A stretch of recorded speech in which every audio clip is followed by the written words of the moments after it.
From the State House tonight, the new legislative session is scheduled to begin on Wednesday and will feature dozens of new members and committee chairs. ABC 22's Josh Morrill spoke to lawmakers to see what they are turning their attention to as we are now days away. Josh, what are you hearing? Well, Lauren, with lawmakers making their way to Montpelier on Wednesday, the first week of the new session will be largely introductory and ceremonial for the new legislators and will feature Phil Scott's fourth gubernatorial inauguration, but November 9th will mean getting down to business.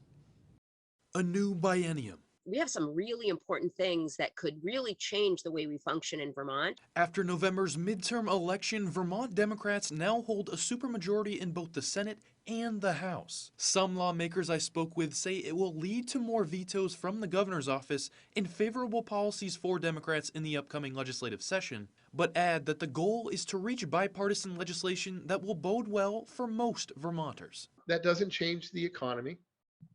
It doesn't change the tax capacity of the state.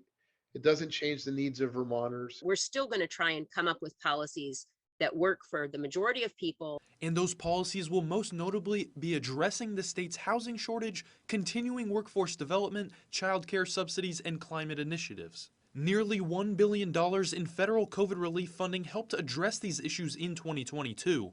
Allowing the state to make improvements to water and sewer infrastructure, broadband expansion, and zoning. And lawmakers say they are ready to build on that work, but acknowledged the federal windfall won't be the same in 2023, causing them to find innovative ways to diversify neighborhoods and ensure Vermonters can stay put. The cost to construct a home is greater than what the bank appraises that home at, which means that the builder has to bring a tremendous amount of cash to the table. Vermonters tend to like to have big plot sizes and they want to have their house and they don't want to see any neighbors.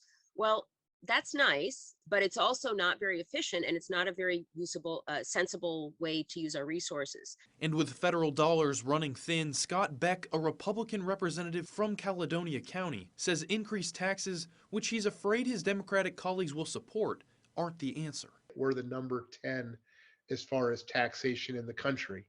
Do we want to be 9, 8? At one point, do people start to get out of here? But Democrat Michelle Boslin says state revenue from new institutions like the state's new retail cannabis market won't suffice. We could bring some funds in through that. That said, I don't think we can put all of our eggs in that basket.